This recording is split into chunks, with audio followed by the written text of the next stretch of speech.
ہم نے دیکھا کہ کس طریقے سے ہمارا آنریبل جج صاحبان عامر کو یہ کام کرنے دیتا ہے. 10 سال 11 سال وہ جمہوریت ہی بھول جاتے ہیں, آئین بھول جاتے ہیں, قانون بھول جاتے ہیں, اور سارا اختیار ایک عامر کو دیا جاتا ہے. پھر ایک نہتی لڑکی نکلی, اسی عامر کے خلاف ڈٹ کے کھڑی ہوئی, 30 سال جدوجہد کی, اسی 1973 کی آئین کی بحالی کے لیے, اور اس جدوجہد میں وہ کامیاب بھی ہوئی. جنرل ضیاء کا آمرانہ دور ختم ہوا, جمہوریت بحال ہوا, مگر اس آئین کو 1973 کی قائد عوام کا دیا ہوا آئین کو ہم بحال نہ اس وقت نہیں کر سکے. ایک اور عامر کا دور بھگتنا پڑا, وہ آمرانہ دور بھی اس وقت ہمارا آئین کو ایک کاغذ کا ٹکڑا سمجھ کے پھاڑا گیا. اور جو اس سے سب سے شرمناک افسوس اس سے بھی زیادہ کہ جج صاحبان نے اجازت دی اس عامر کو آئین کو بھول کر, جمہوریت کو بھول کر, اپنا ذمہ داریاں کو بھول کر کہ صاحب آپ آ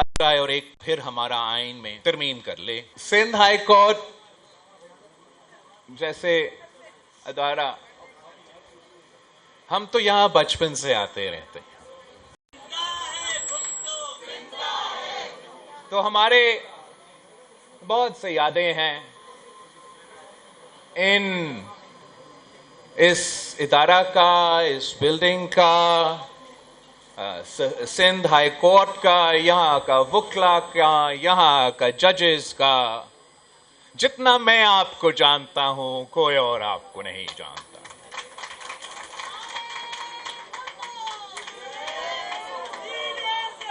ہمارا تعلق تو آج سے نہیں ہے, 3 نسلوں سے ہے, 3 نسلوں سے ہیں.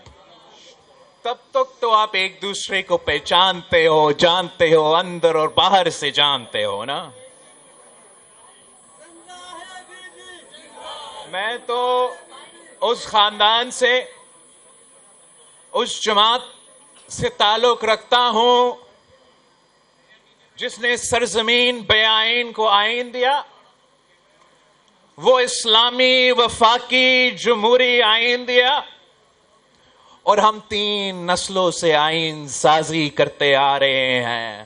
ہم یہ کام بھی سب سے زیادہ جانتے ہیں. جہاں تک ہمارا 1973 کا آئین کی بات ہے, میں سمجھتا ہوں کہ اگر آج پاکستان موجود ہے, اکٹھا ہے, ایک طاقتور ملک ہے, تو وہ ہمارا 1973 کی آئین کی وجہ سے. جو بھی حقوق آج جس کے بات کیا جاتا ہے, minority rights, women's rights, press freedoms, labour rights, وہ آپ کی اسی آئین کی وجہ سے آپ کو یہ ملتا ہے. اور ہمارا تاریخ کچھ ایسا ہے کہ ہم نے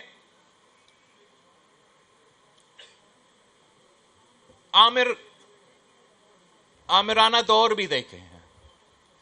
ہم نے دیکھا ہے کہ کیسے آپ کا خون پسینے اور محنت, آپ کا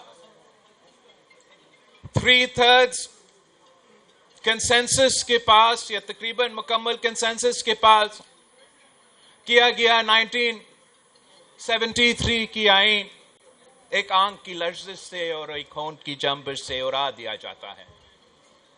ہم نے دیکھا کہ کس طریقے سے ہمارا آنریبل جج صاحبان عامر کو یہ کام کرنے دیتا ہے. 10 سال 11 سال وہ جمہوریت ہی بھول جاتے ہیں, آئین بھول جاتے ہیں, قانون بھول جاتے ہیں, اور سارا اختیار ایک عامر کو دیا جاتا ہے. پھر ایک نہتی لڑکی نکلی, اسی عامر کے خلاف ڈٹ کے کھڑی ہوئی, 30 سال جدوجہد کی, اسی 1973 کی آئین کی بحالی کے لیے، اور اس جدوجہد میں وہ کامیاب بھی ہوئی. جنرل ضیاء کا آمرانہ دور ختم ہوا، جمہوریت بحال ہوا، مگر اس آئین کو 1973 کی قائد عوام کا دیا ہوا آئین کو ہم بحال نہ اس وقت نہیں کر سکے. ایک اور آمر کا دور بھگتنا پڑا. وہ آمرانہ دور بھی اس وقت ہمارا آئین کو ایک کاغذ کا ٹکڑا سمجھ کے پھاڑا گیا، اور جو اس سے سب سے شرمناک افسوس اس سے بھی زیادہ کہ جج صاحبان نے اجازت دی اس آمر کو آئین قبول کر، جمہوریت قبول کر، اپنا ذمہ داریاں بھول کر کہ صاحب آپ آ جائے اور ایک پھر ہمارا آئین میں ترمیم کر لے. اور ہم نے دیکھا کہ ایک بار پھر وہی شہید محترمہ بے نظیر بھٹو جمہوریت کی بحالی اپنی والد قائد عوام شہید ذوالفقار علی بھٹو کا دیا ہوا اسلامی جمہوری وفاقی آئین کا بحالی کی جدوجہد لڑتی رہی. جب وہ جدوجہد لڑتی رہتی تھی اور ہمارا پیشیاں Sindh high court, Lahore high court, پورا ملک کے عدالتیں،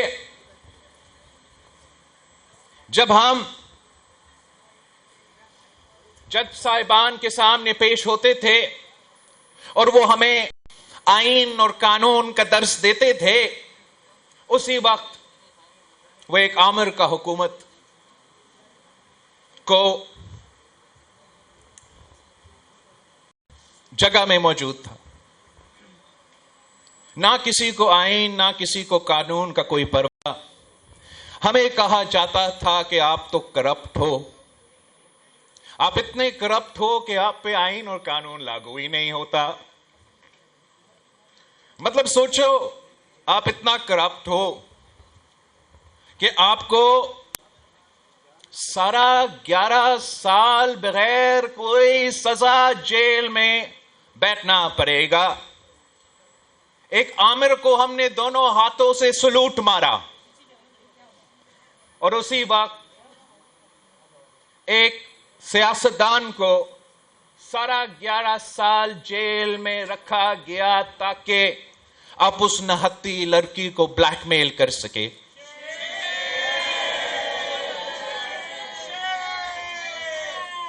یہ تو ایک عجیب نظام تھا کہ پاکستان کی جمہوریت